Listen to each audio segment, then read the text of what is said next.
Tensions rose in the Middle East this weekend following an attack on Syrian and Iranian air defense after an Israeli jet was shot down. Here to break down what happened and why is Talking Points contributor Jack Watson.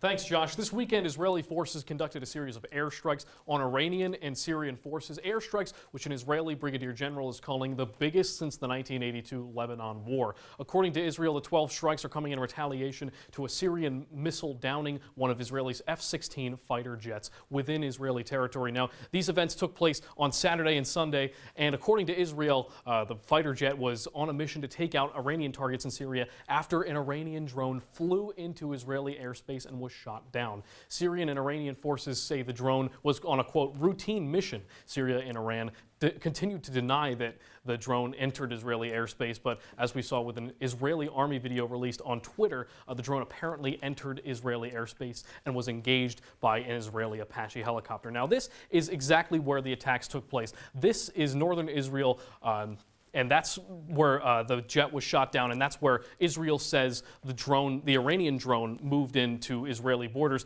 And now near Damascus and close south and southeast of Damascus is where all the depositories, the weapons that the Israeli army was taking out a lot of military targets there, and this exchange seems like the very first of its kind for the two nations, so suffice to say we'll be watching intently for the next development in the apparent exchange of military action, gentlemen.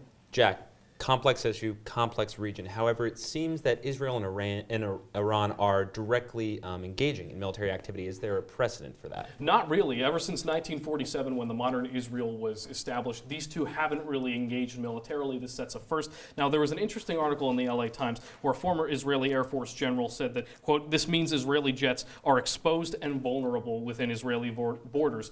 Now, the Israeli borders, according to Israel, were violated multiple times with that jet being shot down and with the drone flying into Israeli airspace. So this is a cause for concern if you're Israel. And Jack, what sort of relationship, or what kind of kink in the relationship does this throw between the U.S. and Israel? Well, the U.S. has stayed pretty passive on the issue right now. The Pentagon just released a statement about it. They basically said, they support Israel's right to self-defense, but Russia is really taking a big step on the forefront of peace between the two parties, saying, that they hope that the two sides don't escalate the issue to the point at which they shouldn't.